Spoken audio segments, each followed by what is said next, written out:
¿Qué tal? En una más de nuestras emisiones en la Universidad Pedagógica Nacional, nuestros autores.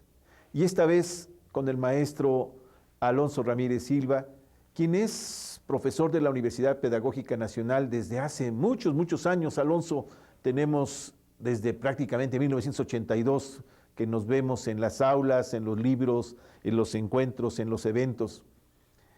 Así es que nos da mucho gusto saludarte, que estés con nosotros.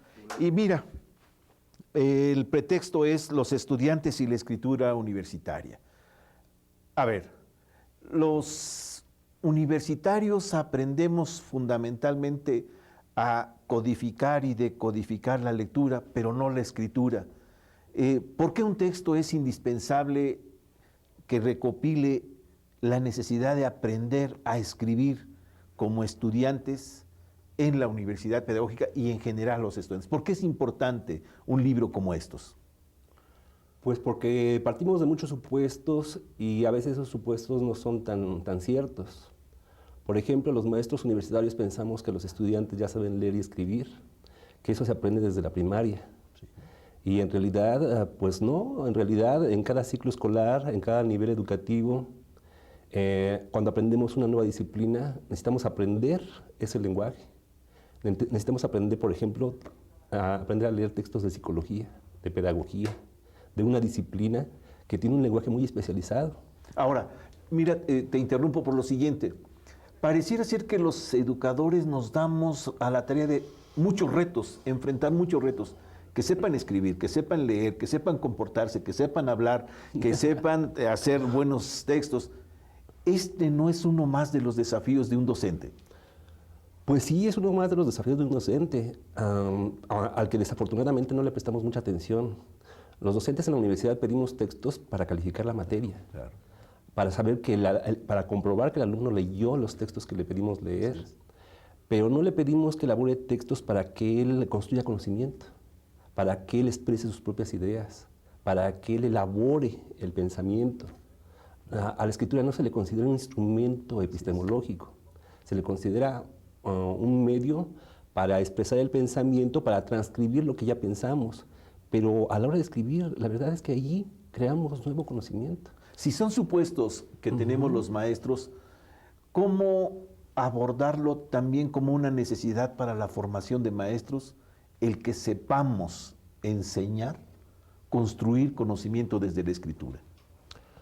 Pues yo creo que en primer lugar tendríamos que ver cómo escribe el maestro. Claro. ¿Qué escribe el maestro? ¿Para qué escribe el maestro? Si lo hace o no lo hace, si lee o no lee. Si ha hecho de la escritura un instrumento de aprendizaje.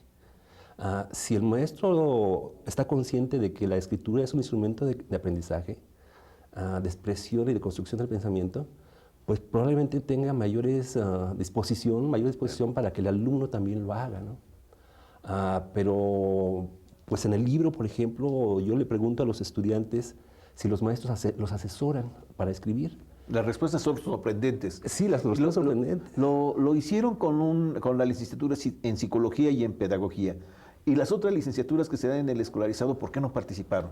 Bueno, yo creo que son ya limitaciones de mis mismas posibilidades de investigar, ¿no? Es decir, yo partí más que nada de mis grupos, de la docencia. Yo traté de hacer investigación en la docencia, o de vincular la docencia con la investigación. Claro. Entonces, pues sí le pedí a algunos compañeros, a la maestra Rita Doromundo, por ejemplo, que tengo que reconocer su colaboración, a la maestra Lourdes de Quevedo, que aplicaron cuestionarios, ¿no? Pero bueno, pensamos que más que abarcar en cantidad una población grande, era importante el interpretar cualitativamente lo que decían los estudiantes, la experiencia que vivían, ¿no?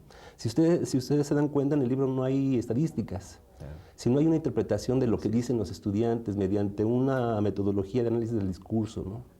¿Qué dicen? ¿Por qué lo dicen? ¿Cómo lo dicen? De las cosas que encuentras, de los hallazgos que encuentras en esta investigación con estudiantes del escolarizado en psicología y en pedagogía en la propia universidad pedagógica, ¿cuáles son las que más te sorprenden en estas respuestas que nos señalan por ahí?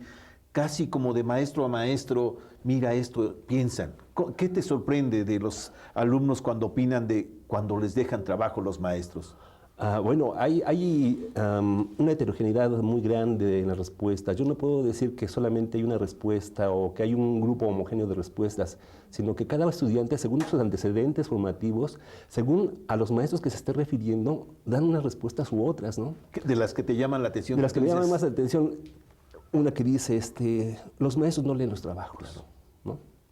Nos piden un trabajo, pero los utilizan para evaluarnos. Nunca nos dicen en qué estamos bien o en qué estamos mal, y tampoco, a veces, incluso los leen, ¿no? Otra en el otro extremo, ¿no?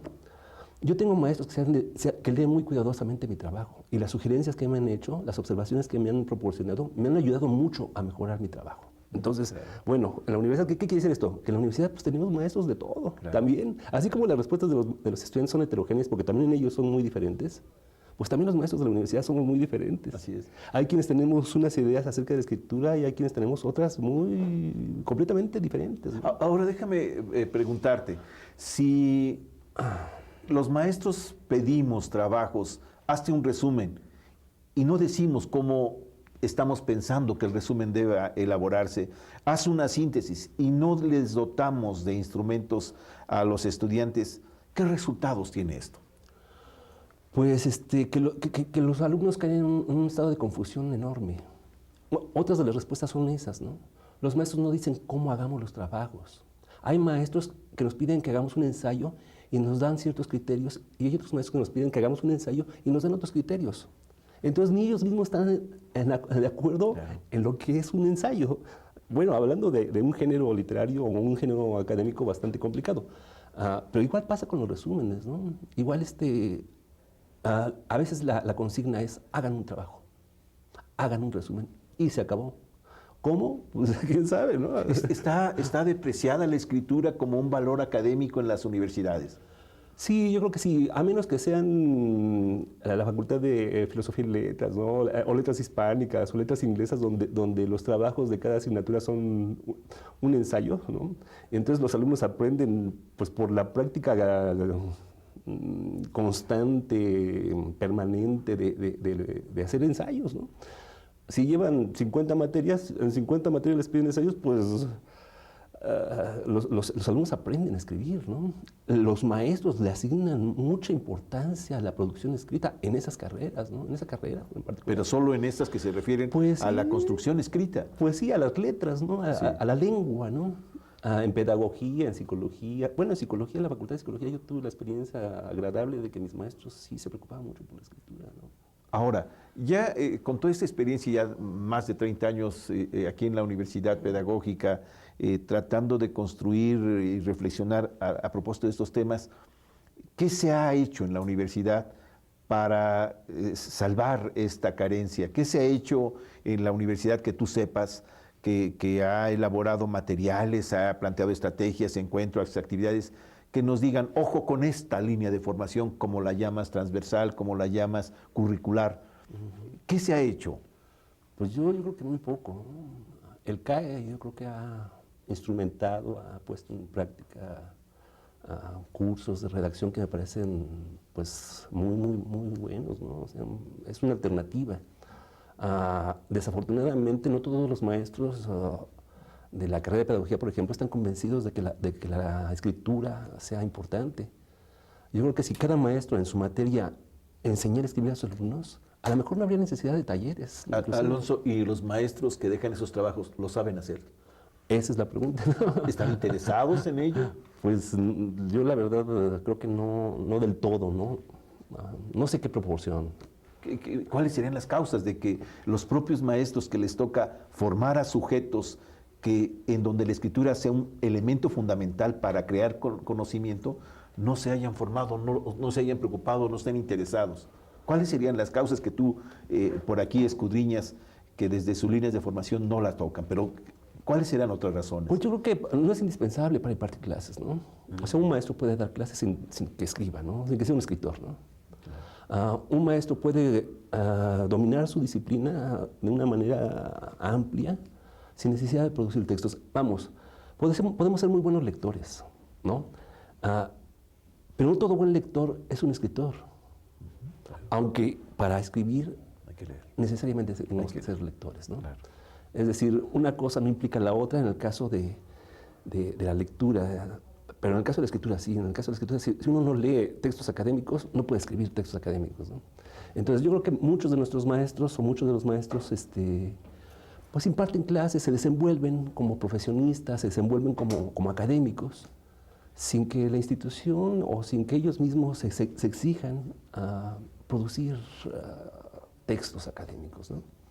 Entonces, pues pueden pasar 20, 30 años sin que un maestro publique un solo texto, ¿no? Sin que presente una sola ponencia, ¿no? Claro. O a lo mejor produce algunas ponencias por allí, con eso salva el escollo de la escritura, ¿no?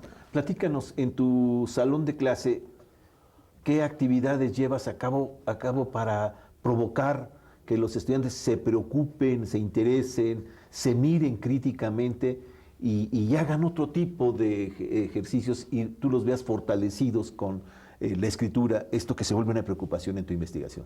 Bueno, en el aula, ¿qué haces? Ajá. Bueno, yo creo que hay que partir de que ni leer ni escribir tienen que ser procesos impuestos o tareas impuestas.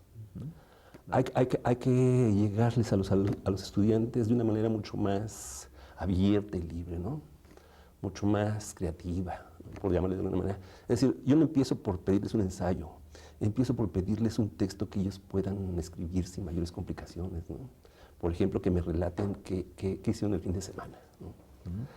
Hay unos manuales, unos libros de redacción sumamente buenos, ¿no? Uno se llama El Nuevo Escriturón, ¿no? Es de un grupo de investigadores argentinos, ¿no? Que nos plantean actividades muy divertidas para aprender a escribir, ¿no? Y entonces una de ellas puede ser ordenar las actividades para bañarse, ¿no? Y entonces son 25 actividades que están punteadas, ¿no? Y los estudiantes tienen que aprender a ordenar las actividades, porque escribir finalmente es ordenar. Sí. Ordenar ideas, ordenar palabras, ordenar párrafos, ordenar apartados, redactar es ordenar, ¿no? Entonces, bueno, sin que se den cuenta, ellos se están introduciendo en la escritura. No me acuerdo cómo se llama otra autora que nos propone una actividad que se llama constelaciones, ¿no? Y entonces nos da una lista de 30 palabras: pirata, cofre, bandera, calavera, tierra, tesoro. Y el estudiante tiene que construir a partir de las palabras una historia, ¿no? Y entonces se da cuenta que puede escribir y que puede expresarse y que lo que él imagina y que lo que él ha vivido son motivo de comunicación con sus compañeros y con el maestro, y lo leen en el salón de clase y todos nos ponemos unas divertidas de aquellas, ¿no? Él es sujeto. Él es el sujeto, él es el autor. Claro. ¿no? Él se convierte en autor de textos, mientras que toda su experiencia escolar no ha sido más que repetidor. Sí. Un resumen de alguna manera puede ser repetir el texto. Es decir, a lo mejor lo repite de manera muy creativa, pero finalmente tiene que apegarse a lo que dice el autor que leyó, ¿no? Un resumen, generalmente los maestros nos conformamos con las fichas de lectura, ¿no? Reportes de lectura, para comprobar que leyeron. No nos importa qué piensa él, sino si leyó o no leyó. En cambio, en un taller o en un curso de redacción de trabajos, de textos personales o académicos, lo importante es que el alumno se convierta en autor. Hay que hacer lo que él se identifique como autor de sus propios textos, que se apropie de lo que escribe, ¿no? Que se sienta el propietario de sus ideas, ¿no? ¿Hacia dónde tendríamos que ir si hay grupos de maestros que también estuvieran preocupados por trabajar en esta dimensión? ¿Por dónde tendríamos que ir para que no se volviera una serie de recomendaciones, sino decir, a mí me ha resultado de esta manera, interésate por esta manera? ¿Qué tendría que hacer el maestro, los colectivos, la institución para caminar hacia ese lado, maestro Alonso? Pues yo creo que también un poco de sensibilidad, ¿no? Un poco de cuestionar nuestra propia manera de enseñar a los alumnos, hacerlos que ellos produzcan sus propias ideas, sus propios pensamientos, ¿no? Claro, tienen que leer y tienen que fundamentar lo que están diciendo, pero no conformarnos con que repitan lo que dicen los autores, que es importante, pero también ellos tienen que incorporar sus propias ideas, ¿no? Generar su propio conocimiento. ¿Y cómo lo van a expresar? Pues lo pueden expresar de manera oral, pero también lo pueden expresar de manera escrita. Eso demanda más trabajo para el maestro. Claro, sí, demanda más trabajo para el maestro. Y la resistencia va a ser grande. Pues sí, pero los frutos o las recompensas o las ganancias son muchas. Porque entonces vamos a encontrar alumnos satisfechos de sí mismos,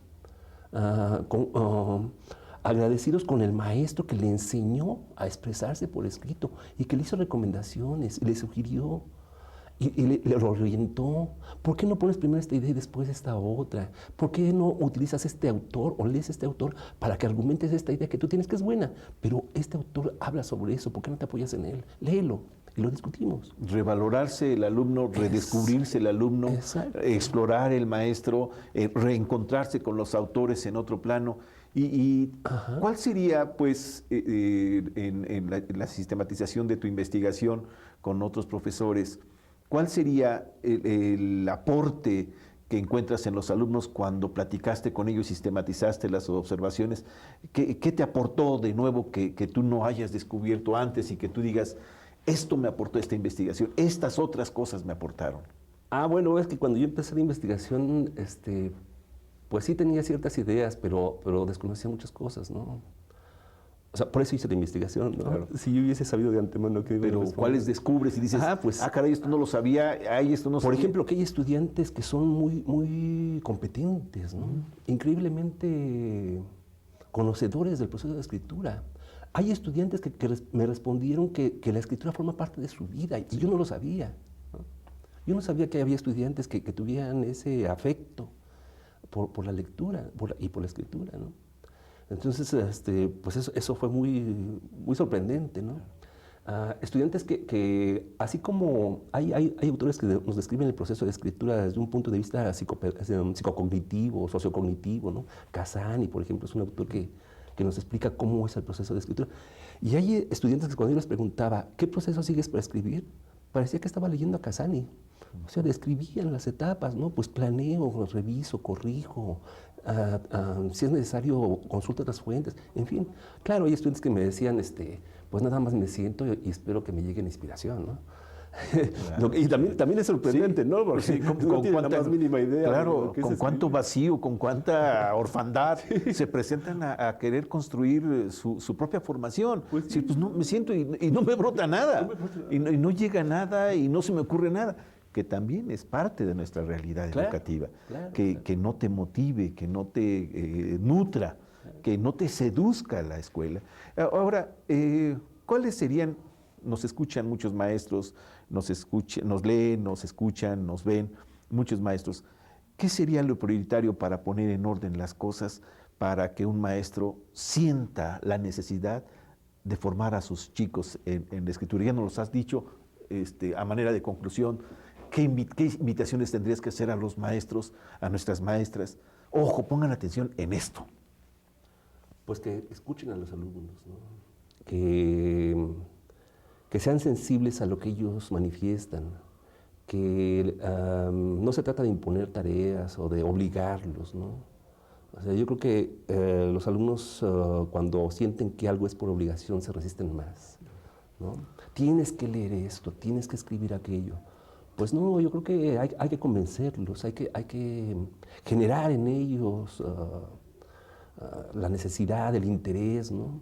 ¿Y cómo lo generamos? Pues mucho a partir de escuchar lo que ellos tienen que decir, ¿no? Darnos tiempo de escuchar a quienes están dirigidos nuestros esfuerzos de formación, darles sus espacios. Leerlos, claro. Porque uno dice, yo para qué leo un texto de un estudiante no me va a enseñar nada, yo ya sé lo que... Lo dices en el texto, sí, no, que pareciera ser que ¿qué me van a enseñar pues los estudiantes? Sí, ¿no? Si les estoy pidiendo un trabajo sobre Hidalgo, pues no espero que me diga nada nuevo sobre Hidalgo, no me voy a aprender nada de él. Pero ¿cómo lo expresa el niño, ¿no? O el adolescente, o el joven, ¿no? ¿Qué es lo que entiende de la Revolución de Independencia? ¿Cómo la interpreta? ¿Es la misma interpretación de un alumno que la de otro? Pues no. Claro. En cambio pedimos respuestas uniformes, ¿no? Todos tienen que responder lo mismo, ¿no? Sí. Cuando cada uno tiene ideas personales, ¿no? Esta arrogancia docente, esta petulancia docente de que ¿Qué me puede aportar aquel si está para que yo lo capacite? Y nos perdemos de una gran cantidad de conocimientos o de experiencias, ¿no? Porque imagínate comprender lo que dice cada estudiante y por qué lo dice y en qué está pensando, ¿no? Pues eso es algo que te puedes maravillar, ¿no? Claro, claro. Y entonces, finalmente, las cosas que no te gustan o que están por pendientes o cosas que tú dices, chin, en esta investigación todavía quedó una veta en el tintero que me gustaría seguir explorando más adelante. Siempre no hay la obra perfecta, maestro Alonso. No, siempre hay, chin, hubiera dicho esto. ¿Qué te hace falta? ¿Qué reflexiones? ¿Cuál tendría sentido la continuidad de este texto fundamental para la formación de los estudiantes de la Universidad Pedagógica? ¿Qué retos, qué cosas pendientes hay ahí? Pues ahorita estoy tratando de investigar cómo son las prácticas de asesoría de los docentes de la carrera de pedagogía para la titulación de los estudiantes, ¿no? ¿Cómo asesoran a los estudiantes? Sí. ¿Los asesoran? ¿Con qué criterios? ¿Cuáles son los logros que han tenido los asesores en su labor de asesoría, ¿no? ¿Les enseñan a escribir un trabajo de titulación? ¿Cómo es que les enseñan, ¿no? No sé, es lo que se me ocurrió inmediatamente después de terminar este libro, hacer un trabajo sobre la escritura de los trabajos de titulación, ¿no? Claro. Aparte también mucho de mi experiencia en la asesoría de trabajos de titulación, ¿no? Sí, buena parte de los trabajos escritos al término del semestre se volvieron viejos. Ya no nos volvemos a encontrar en ellos. No solamente por no mirarnos en ellos, sino porque no sentimos que el maestro lo haya valorado, le haya servido, me haya servido, aunque sí sea. Entonces estoy haciendo el escombro de mis cosas a fin de semestre y mi texto, mi ficha, ya, a la basura. Sí. Y como maestro, los que no entregué, a la basura. Ya no son marco de referencia para mi hacer. Ya son un ente extraño para mí, ya es un ente efímero. Ya no sirven. Sí, muchos estudiantes hacen borrón y cuenta nueva, y como si no hubiese, incluso empiezan a elegir temas de una vez terminada la carrera cuando han estudiado quién sabe cuántos temas durante la misma, ¿no? Y otra vez Sísifo aparece ante nosotros, ya estaba por completar algo y vete de nuevo a plantear el marco teórico y todo, y la carrera no existió. Sí, la carrera. Y entonces otra vez, plantéame tus ideas, haz tu marco teórico y detrás de ello ¿qué hay? Nada. No lo escuchamos. Pues mira, maestro Alonso, yo quiero agradecer tu participación en este foro, que para nosotros es importantísimo, de reconocernos como autores, de valorarnos como autores y aportar a los compañeros docentes que nos ven, a las maestras que nos escuchan, que nos van siguiendo en este esfuerzo. ¿Algo que quieras agregar? Pues yo también agradezco mucho que me hayan invitado. La verdad es que yo sí estoy muy decepcionado del trabajo de difusión que se hace aquí en la universidad, ¿no? Los tirajes son muy escasos, las presentaciones son mínimas y este foro me parece pues muy bueno para que se promueva lo que hacemos, ¿no? Yo invito a quienes nos están viendo que lean el libro, que si no les gusta, pues entonces no lo recomienden, no digan nada, pero si les gusta, pues que lo recomienden y que ojalá les sea de provecho, ¿no? Y sí creo que haya necesidad de más actividades, más medios para difundir lo que hacemos en la universidad, porque a veces quedan en la librería los libros o en la bodega, ¿no? Sí. Y entonces, pues sí, es necesario que no tanto que se reconozca la labor que hacemos, pero que yo creo que no hay mejor reconocimiento que se difunda, que se lea, ¿no? Un escrito que se elabora y no se lee, pues es un escrito que está muerto. Está muerto. Sí. Maestro Alonso es el maestro Alonso Ramírez Silva, maestro de tiempo completo de la Universidad Pedagógica, que nos ha dado un espacio a reflexión para esta su obra. Muchísimas gracias a ustedes, gracias a todos por su participación. Maestro, nos saludamos. Con